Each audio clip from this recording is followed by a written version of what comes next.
শেখ জসিমউদ্দিন রহমানী সাহেবকে যারা আহলে হাদিস বলে তাদের কাছে আহলে হাদিসের সংজ্ঞাটা জিজ্ঞেস করবে। মানে আহলে হাদিসের আসলে সংজ্ঞা কি? আহলে হাদিসের মূল অর্থ হলো মুহাদ্দিস। আহলে হাদিসের মূল অর্থ কি? মুহাদ্দিস। তিরমিজি শরীফ খোলেন, দেখবেন লেখা আলাইহি আমালু আহলিল হাদিস। মুহাদ্দিসিনে কেরামের আমল এমনই ছিল। আহলে হাদিস বলতে মূলত কাদেরকে বোঝাতো? আহলে হাদিস মানে বুখারী, আহলে হাদিস মানে মুসলিম, আহলে হাদিস মানে তিরমিজি, আহলে হাদিস মানে নাসাই ইত্যাদি ইমামরা। এখন বাংলাদেশে এসে, আমাদের উপমহাদেশে এসে আহলে হাদিস শব্দ চুরি হয়ে গেছে।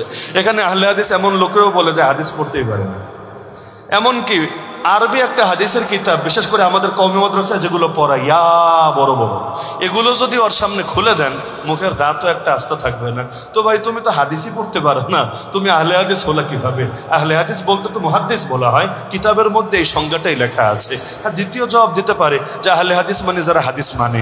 তো আহলে হাদিস বলতে যদি হাদিস মানে অর্থ হয়, তো আহলে হাদিস না এমন লোকই তো এই দেশে বহুত আছে, বরঞ্চ তারাই সংখ্যায় বেশি। এরা হাদিস মানে না। এরা হাদিস না মানলে এরা ইমানদার থাকবে কিভাবে? সব তো বেঈমান, সব তো কাফের, সব তো জাহান্নামী। আর যদি অর্থ হয় না তুমি একটা হাদিস মানো, সে আরেকটা হাদিস মানে, তাহলে নাম চুরি করো কিভাবে? কেউ যদি নাম দেয়, আমাদের দলের নাম বাংলাদেশ মুসলিম কমিটি, মনে করেন আমাদের দলের নাম বাংলাদেশ মুসলিম কমিটি, এই নামের মানেই হইল অন্যরা হইল কাফের কমিটি।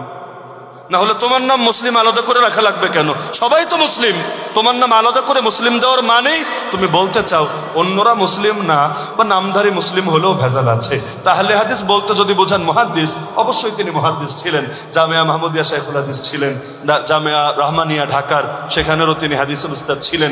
আরো বহুত জায়গায় তিনি হাদিস পড়িয়েছেন। এই অর্থে বললে আলহামদুলিল্লাহ।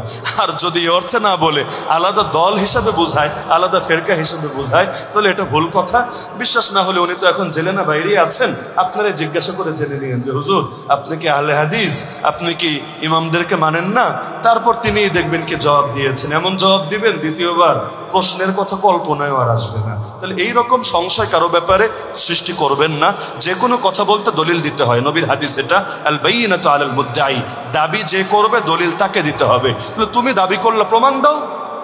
একজনের মনে চাইলো হাসিনাও তো এই কাজ করতো, আরে রাজাকার রাজাকার রাজাকার, আরে কিরে ভাই রাজাকার মানেটা কি? যারে মনে চাইলে তারে রাজাকার বললা, যারে মনে চাইলে জামাত শিবির, যারে মনে চাই জঙ্গি বলে নাই। এই হুজুরদের ধরে ধরে জঙ্গি মামলা দেয় নাই, রাস্তা থেকে ধরে ধরে জামাত শিবির বলে চালায় দেয় নাই। জামাত শিবির মানে কি? যে যারা তোমার দল করে না অটো জামাত শিবির, আর দাড়ি থাকলে জামাত শিবির, টুপি থাকলে জামাত শিবির, এগুলো করে নাই। আর জঙ্গি যদি মাদ্রাসার হয় আর মাথায় পাগড়ি টাগড়ি থাকে, দিন কায়েমের কথা বলে, আজ তো জঙ্গি, জঙ্গি হয়ে সন্দেহ নাই। এমন কেউ যে কাল্লা মানিক ছিল না, চেনেন না আপনারা? কালো মানিক, সাদা মানিকের ভাই কালো মানিক, এই বেটা টকশোর মধ্যে বসে দেখা যেত যারে তারে মনে চায় বলে ফেলে যে সে হলো রাজাকার। সে বলেছে ডক্টর ইনায়েতুল্লাহ আব্বাসী রাজাকার, চরমনায় নায়েবে আমির ফয়জুল করিম হলো রাজাকার, এগুলো সে টকশোতে বসে বলেছে। অথচ দুইজনের একজনের জন্ম হয় না 71 সালে, তো রাজাকার হলো কিভাবে? মানে ওর মতের সাথে যার মত মিলবে না সেই হলো রাজাকার। তো যে দাবি করবে তার থেকে দলিল নেবেন, মনে থাকবে। তো এখন দাবি করলো উনি আহলে হাদিস, উনি এটা উনি সেটা, ওটা দলিল দে।